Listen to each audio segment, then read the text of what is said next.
So friends, Yizkor. This year, Yizkor is a little different. And yet it's a lot of same. We remember. We come together as a community to support each other in remembering loved ones. I'm often asked a question when officiating a funeral and helping the family to figure out what the ritual should be for the funeral.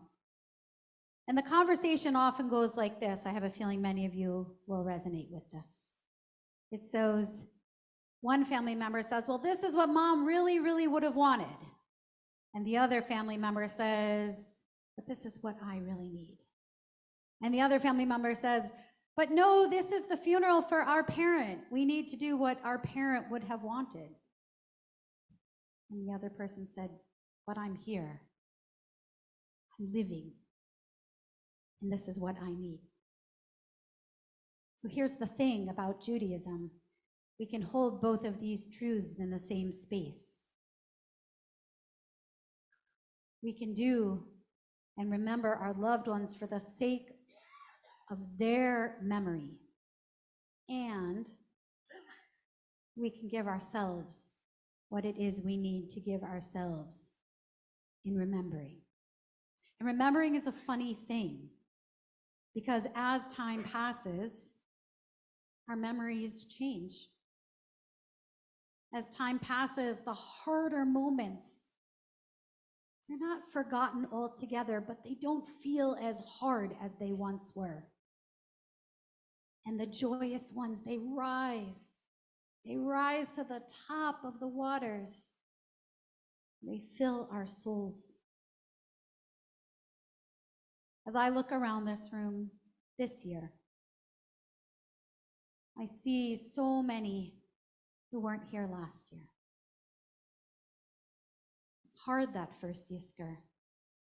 The first time you feel obligated to come and share in these particular prayers.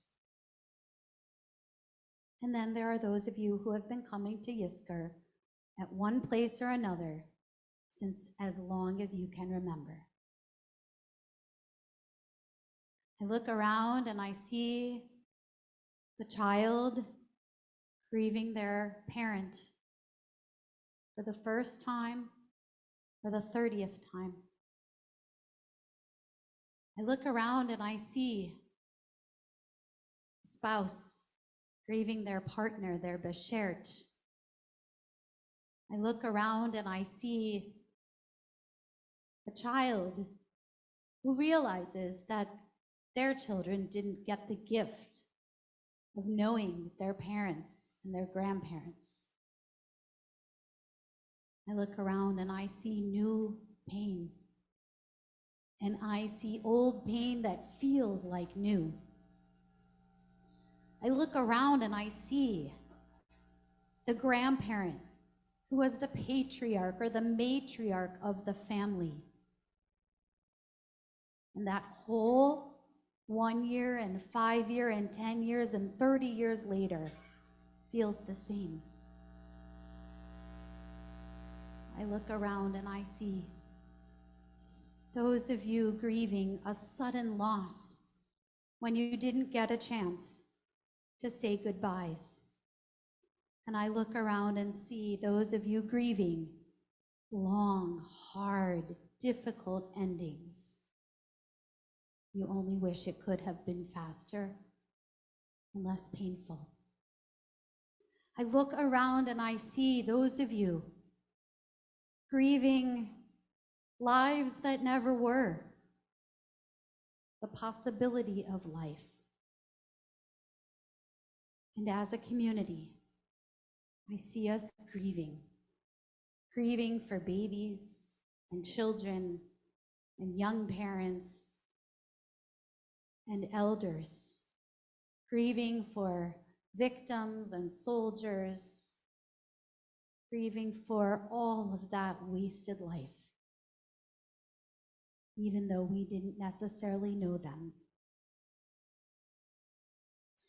I wanted to talk this year in particular about the magnitude of loss. I'm often told, I feel so sad. I still miss my parent, but I don't feel like it's right because they lived a long, good, full life. I'm blessed. Well, you are blessed, and you're also allowed to grieve the loss. And how beautiful if the life was a life well lived and a long one and full. And it doesn't make your pain any less. It doesn't make it any more poignant. And you don't miss any differently. I know so often when we speak of loss, people feel the need to weigh that loss. But Judaism teaches us more than perhaps anything else that the rituals we go through after somebody dies, they're the same. If we lose somebody that we've known for 1 year or 2 or 3 or 5, or somebody who's been our life partner for 65 or 70 years, we go through the same rituals if it's a parent or a sibling or a spouse or a child.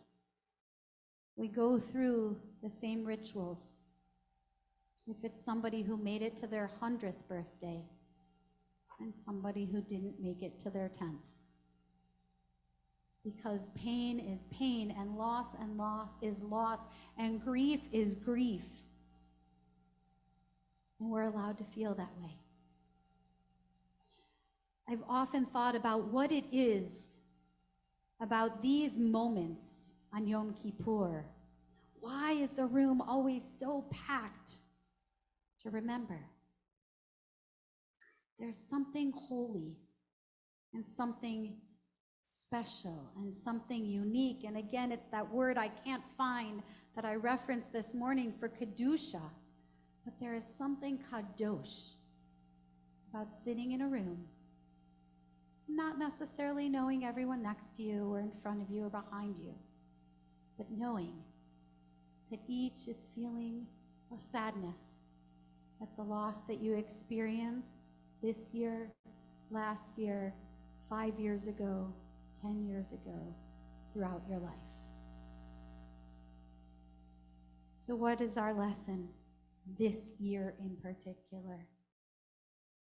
Give ourselves space to mourn. And then, when we're ready, make sure we share the stories of our loved ones. Make sure we tell our children who maybe didn't get to meet our parents all about them.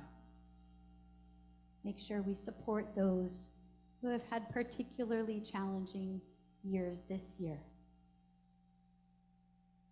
Make sure, as I mentioned on Rosh Hashanah, make sure that we remember the Shem Tov, not just the pain, not just the sadness, but may we remember their good names.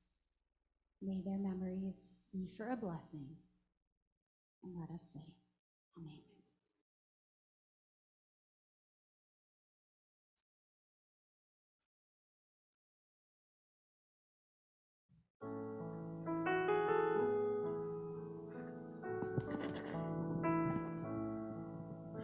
There are stars up above, so far away we only see their light. Long, long after the star itself is gone. And so it is with people that we loved.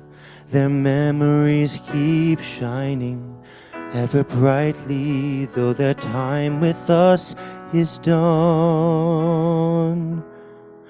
But the stars that light up the darkest night,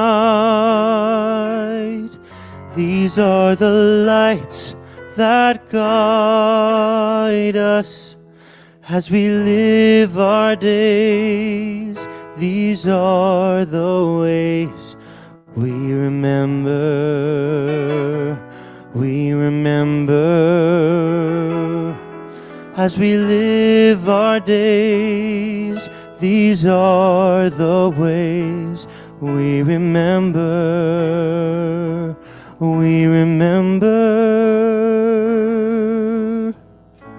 יש כוכבים שאורם מגיע ארצה, רק כאשר הם עצמם עבדו ואינם. יש אנשים שזיו זכרם מאיר, כאשר הם עצמם אינם עוד בתוכנו.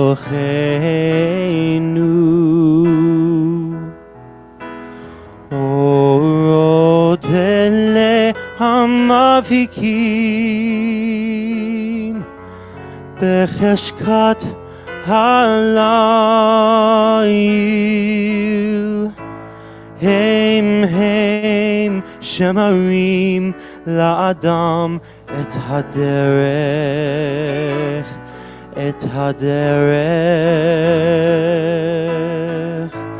הם שמראים לאדם את הדרך.